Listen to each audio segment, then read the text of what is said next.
Hello दोस्तों, आज मैं बात करूंगा आपसे मैं अपनी लाइफ की पर्सनल एक्सपीरियंस कि मैंने कैसे डिजिटल मार्केटिंग से जीरो से लेकर 85,000 महीने का कैसे कमाया। तो आप मेरी इस वीडियो को कृपया लास्ट तक जरूर देखना, क्योंकि मैं इस वीडियो में अपनी जो इम्पोर्टेंट टिप्स हैं, ट्रिक्स हैं जो मैंने अप्लाई करी, क्या क्या मैंने मिस्टेक्स करी और क्या क्या आपको नहीं करना चाहिए, वो सारी चीज़ें मैं इसमें डिस्कस करूंगा। तो कृपया इसको देखते रहिए लास्ट तक। तो सबसे पहले जब मैंने डिजिटल मार्केटिंग के बारे में सुना, तो मैं उस टाइम एक ट्रैवल एजेंसी में काम करता था, जहाँ पे मैं एक वेबसाइट एडमिनिस्ट्रेटर था। तो वहाँ पे जब मैंने देखा कि हाँ, ये डिजिटल मार्केटिंग करके भी कोई एक नई दुनिया है और वहाँ से भी आप पैसा कमा सकते हैं, तो मैं वहाँ पे 9 टू 5 जॉब करता था। तो फिर उसके बाद मेरे को जब इस डिजिटल मार्केटिंग के बारे में पता चला, तो फिर मैंने इसके ऊपर रिसर्च करा, गूगल करा। तो फिर उसी कंपनी के हम 3 दोस्त मिलके हमने एक कंपनी स्टार्ट करी। I will not say that वो कंपनी थी, बट एक तरह से हमने एक स्टार्टअप स्टार्ट करा, जिसके अंदर हमने वेबसाइट डिजाइनिंग, डिजिटल मार्केटिंग और इस टाइप का मैंने काम स्टार्ट करा। तो मैं 9 to 5 जॉब करता था।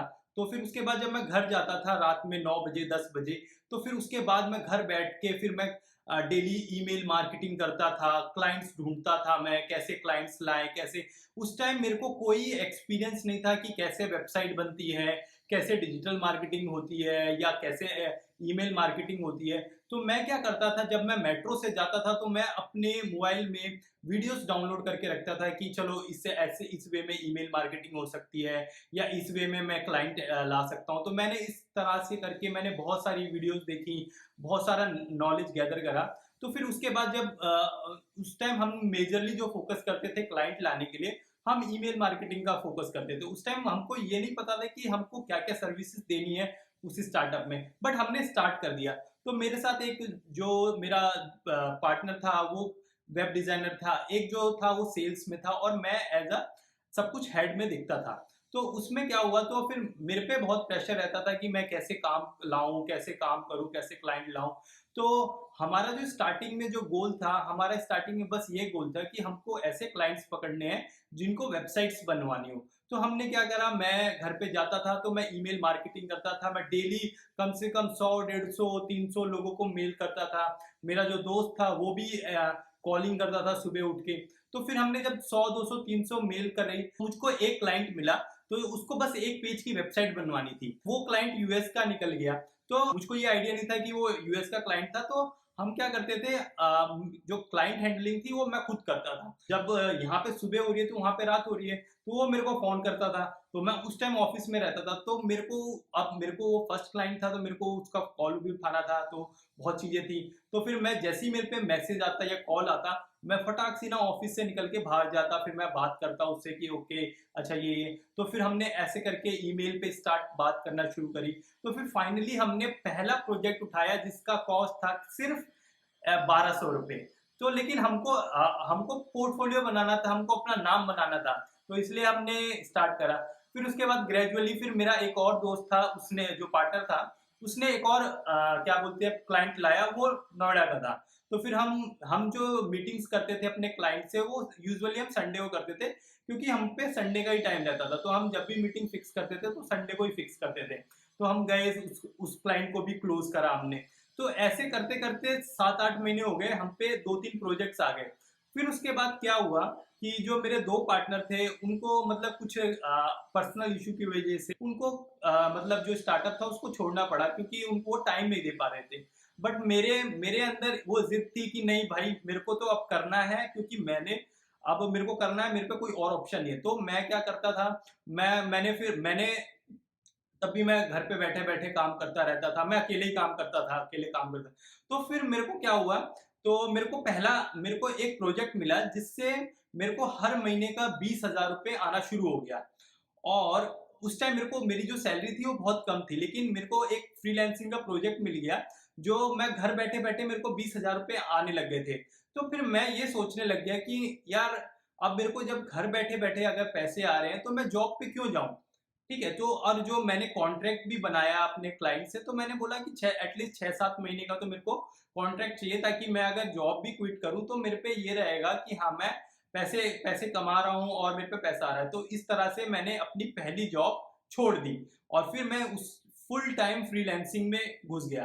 फिर जब मैं फुल टाइम फ्रीलांसिंग में घुस गया तो मैंने धीरे धीरे करके क्या, मेरे पे एक फिक्स प्रोजेक्ट था जिससे मेरे को ये पता था कि हाँ मेरे पे हाँ इस महीने इतना पैसा तो आएगा ही आएगा। मैं उस पर रिलाई नहीं होना चाहता था क्योंकि मेरे को पता था कि वो क्लाइंट कभी भी जा सकता है, कभी भी मतलब कि प्रोजेक्ट जा सकता है, क्योंकि फ्रीलांसिंग के अंदर मेरे को इतना, मैंने जब स्टडी करना शुरू कर दिया तो मेरे को आइडिया हो गया था कि प्रोजेक्ट्स कभी भी जा सकते। तो क्या हुआ, फिर मैं और क्लाइंट ढूंढने लग गया और ईमेल मार्केटिंग करने लग गया और मेहनत करने लग गया। मैं अब क्या था मेरे पे, अब तो मैं फुल टाइम कर रहा था, मेरे पे और ज्यादा टाइम आ गया कि नहीं मैं तो और भी काम कर सकता हूँ। तो फिर उसके बाद क्या हुआ, मैंने ऐसे करते करते मैंने फेसबुक का मैंने सुना कि फेसबुक से भी आप क्लाइंट उठा सकते हो, तो मैंने फेसबुक ग्रुप्स ज्वाइन करे। फिर मेरे को वहां से भी एक क्लाइंट मिला, फिर मैं उसके घर मतलब ऑफिस में गया, फिर मैंने वहां उसको भी क्लोज करा। ऐसे करके मेरे पे 2-4 और क्लाइंट्स आने लग गए। और इसी दौरान मेरे को उस टाइम मेरे को नॉलेज नहीं था क्योंकि मैं बिल्कुल डिजिटल मार्केटिंग में नया था। बट मेरे साथ क्या हुआ कि मेरे को प्रोजेक्ट्स मिलने लगे और मैं काम डिलीवर करने लग गया, लोगों को काम पसंद आने लग गया। तो मेरे को क्या हुआ, इससे रेफरल रेफरल एक आना जनरेट हो गया। तो सबसे इंपॉर्टेंट होता है कि आप अपने कस्टमर को सेटिस्फाई करो और उससे आपको रेफरल आना शुरू करेगा। तो फिर उसके बाद क्या हुआ, तो मेरे को प्रोजेक्ट्स आने लग गए, मैंने मेहनत करी, मैंने सीखने लग गया बहुत ज़्यादा, मैं वीडियोस देखने लग गया, इम्प्लीमेंट करने लग गया, फिर उसके वेबसाइट बनाई, फिर सोशल मीडिया पे मैं एक्टिव हो गया, मैंने सोशल मीडिया अपने कंपनी का बनाया। फिर मैं उस पर मतलब इस दौरान तक मैंने अभी तक कंपनी नहीं रजिस्टर करी क्योंकि मेरे को अभी भी पता नहीं था कि कंपनी कैसे होती है, कैसे चलेगी। ये ऐसे करते करते मेरे पे बहुत सारे क्लाइंट्स हो गए जिसके थ्रू मेरे पे महीने के 50,000, 70,000, 80,000 रुपए आना शुरू हो गए। तो फिर जब मेरे पे इतने पैसे आने शुरू हो गए तो फिर मैंने अपने डिवाइस को इम्प्रूव करा, मैंने लैपटॉप खरीदे, मैंने फ़ोन खरीदा। तो फिर उसके बाद मैं अपने ऊपर और सीखने लग गया, मैंने कोर्सेस करे।